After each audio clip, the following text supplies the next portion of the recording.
Welcome back to another episode of Boss Kids Inc. I am Kayla Moore, and today we're diving into what it means to navigate the world as a young Black man in 2025.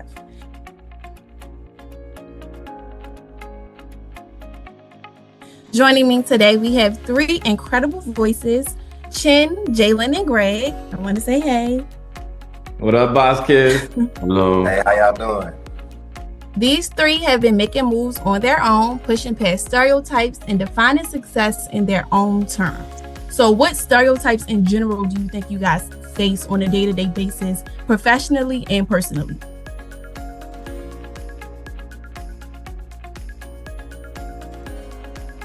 I'm interning with NASA right now, and I don't know if anybody knows that, but I am. And sometimes it feels as if I have to dress past the bar, you know what I mean? Like business casual is what we're told to put on.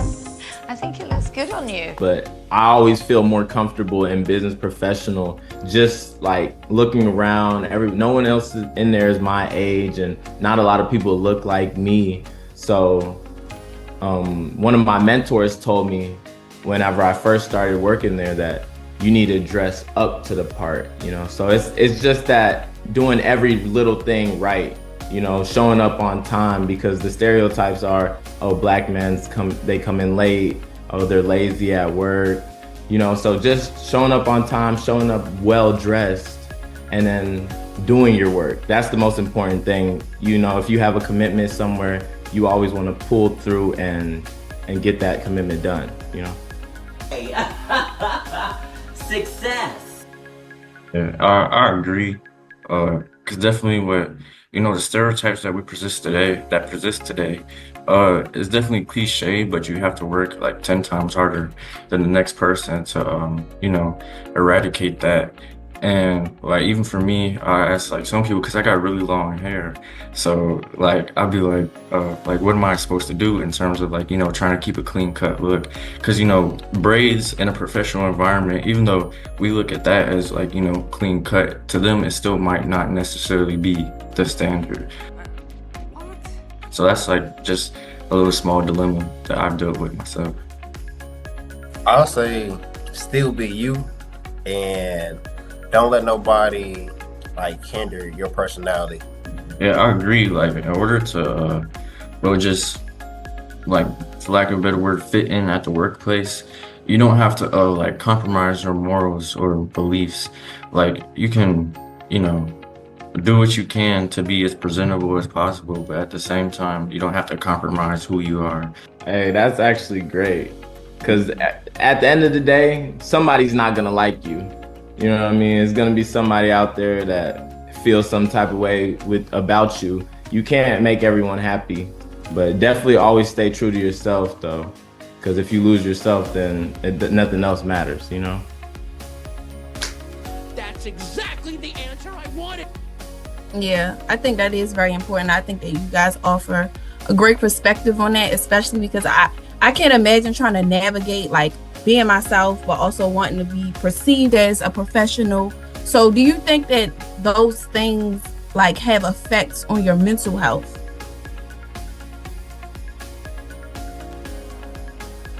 Well, you always need like people to talk to in general, like outside workplace. But not every workplace is gonna be like totally completely against you. There's gonna be a couple people in there that like you can chop it up with and talk to. But also just remembering like I said before, your morals and principles. But as well, if you're going into a place like where you kind of have to compromise, just like remember your goal and reasoning for being there. Like you're using this to like it's going to be a pedestal to put you on a different platform. So you're only going to be there for a temporary amount of time. So just like get in and get out. I just want to get it done so I don't have to worry about it. Yeah. I think I definitely agree. I think finding like-minded people in your space definitely helps you. It'll help you like feel comfortable sharing with them your experiences. They may have similar experiences, but also, especially in the day and age we're in right now, it's really important that we have like a work-life balance. So don't, like, if you're at work you're at work, you know what I mean? But once you leave work, just don't focus on the world of work as much. Do things that make you happy, that allow your mindset to reset, that allow you to decompress from the week or from the day. Yeah. And you guys could probably speak more to this, but I feel like companies and that are around today are more likely to understand where you're coming from about like having a mental health day, that like calling in a day, giving a day to yourself, you know, giving yourself a rebreather. What do you guys think though? I know. I was just gonna say that my job do have it, but I haven't like experienced it fully yet with the mental health. Like they say they can help us on that, but I haven't really experienced it yet. Okay. Like with the programs. So that's also what I'm thinking to say. It's kind of tough to buy into that, like coming to your job and saying like, I need a mental health day. It's kind of like, you never know what they're thinking. You never know if they're thinking like, oh, is this guy just using this as an excuse? Or, oh, can I trust him with this certain work because he's having a mental health day? Maybe she should see a therapist. There's stigmas behind just taking time for yourself for some reason. Like, even though that's a perfectly normal human thing to do. Yeah, and I think that what you said is important because even as like specifically Black men, it's a real stigma on like mental health and dealing with your emotions. So I just want to ask, y'all talked about how y'all deal with like work-life balance and mental health and navigating that in the professional settings. Do you guys have like mentors? How do you, find community in the experiences that y'all have as Black men?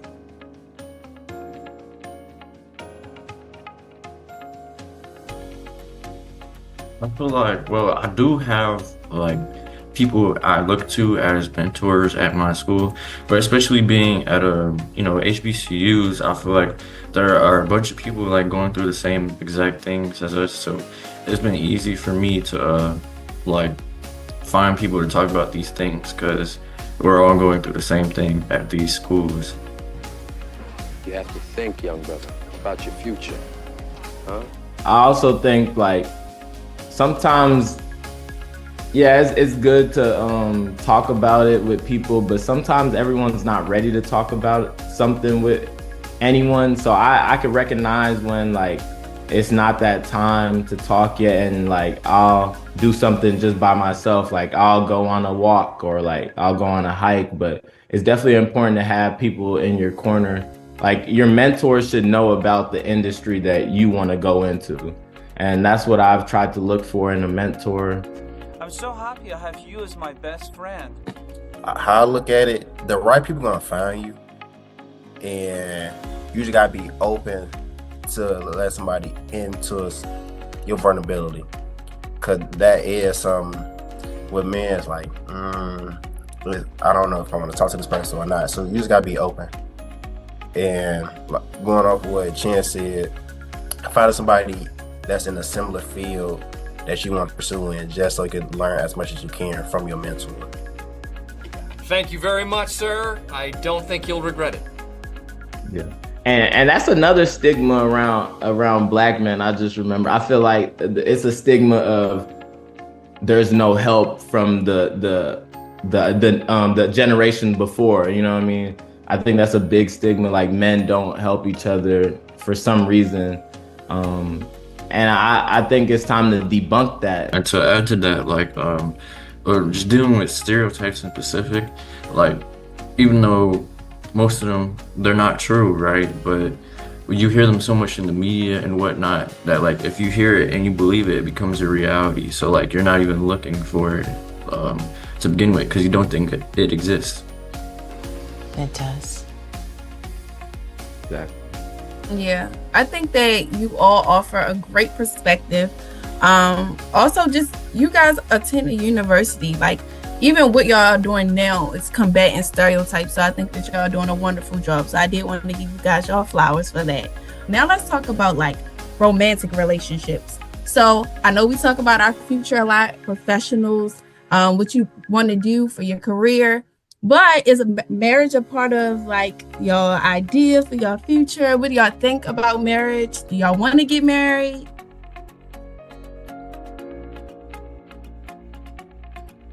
Yeah, I'm open to marriage, but I mean it's not the end all be all for me because like I feel like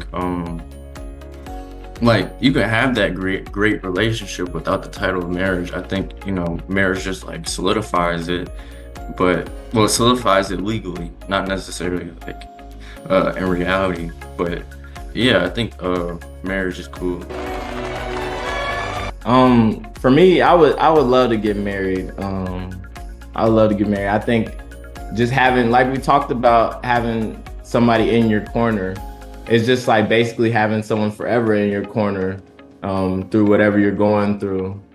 But I think it's important as humans for us to, like just humans in general, but Black men especially, for us to find our counterpart, the one that, is not like feeding off of us, because that's what you have to be make sure you're wary of.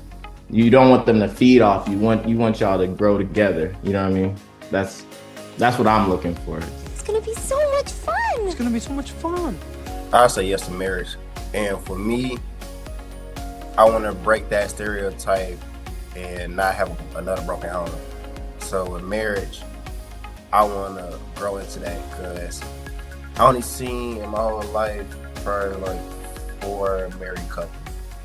Even though it should have been more, but I'm used to seeing a nice amount of broken homes. So I want to have a family. Not saying that the broken homes don't have a family, but one family in one household. Both parents do. You're definitely a sign, though. You're definitely like one of the signs. How do y'all feel about the stereotype of like the Black man not being in the home though? Because that's been a stereotype for a long time now. They're spicy. Well, see, I don't really like that because if you go throughout like history, the reason that it even started is because of like things in the like 60s and 70s to do with Section 8 housing, to where you weren't allowed to have a working male in the house while also being allowed to have Section 8. So when we talk about stereotypes, like they might say that, but they leave out the whole reason behind why it may have even happened in the first place. So I can't really say nothing about that when it was kind of forced.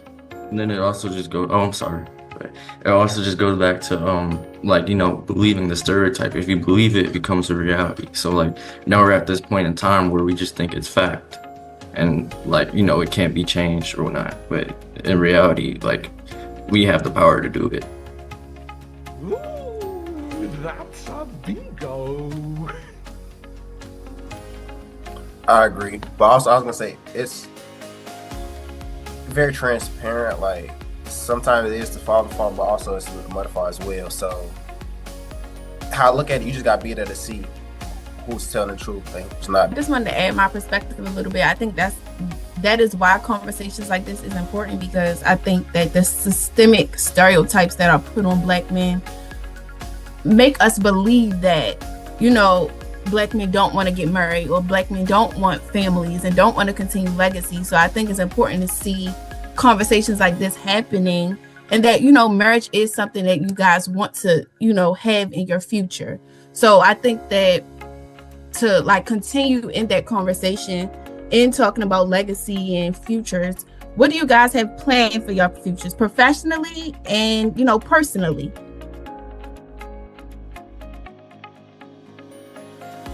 Well, I'm the type of person after college, I came to Atlanta, I'm ready to go back home. I'm ready to like live and run it up back home, like as an adult on my own. Professionally, going into the STEM field, like in total, less than 5% of engineers are Black, like across the country. So definitely I want to like push STEM within our community, because it is like, it's a great forefront. It's the forefront of everything and everything that we're working with. So those are where like my priorities lay. Ooh, this is nice. My plans are to graduate May 9th, 2025, walk across the stage, grab my diploma, maybe do a backflip, and, and go get a job. I'm pretty open to moving, so I don't have any stipulations on where I want to work or where I want to go. But yeah, I'm excited to start the rest of my life, and I try not to plan too much because God will take me where He wants to take me. So yeah, I'm excited for the next step in my life, though.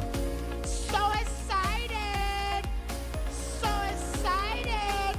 You know, graduate same May 9th, 2025, and be the best person in my field with logistics supply chain, and learn as much as I can within my field. Then on the entrepreneur side, grow my film production with content creation, where I do interviews and travel the world. On a personal standpoint, I'll be able to be around my friends and family more and take it to the point where it's like, for those who was just there for me, just support me no matter what, I could just call them and be like, what you doing today? Are you busy? Just call off. I'm gonna take care of it. Then we're gonna go take a trip. Can we please be friends? I did want to have one more thing. I just want to let y'all know though, like, these bonds that we're building right now, Boss Kids, that you see us building, that you're building in your own community, make sure you don't leave those bonds there. Like, make sure you feed into those bonds. Like, just like Greg was saying, he has a network of people. Like, make sure that network spreads. Especially as Black men, we need everyone in our corner that we can. Like, it's always somebody to help. That's correct. And also, as y'all continue to think about the things that y'all want to achieve in the future, I think it's important that you guys acknowledge how far y'all came, how much y'all have done. Just being able to say that y'all are going to graduate in May, like, that's an achievement. So I just want to continue to pour into you guys, because I think that is really, really important. And I think that it's important that you share that, your experiences and your achievements with the world, because it's important that other young Black men see what they can do. I think that you guys can be a very good inspiration for other people that come after you. So in saying that, what's one message that you think you would want to leave to young Black men, maybe trying to navigate the world today, maybe wanting to go to college, maybe not wanting to go to college? What message or, legacy do you think you want to leave with them?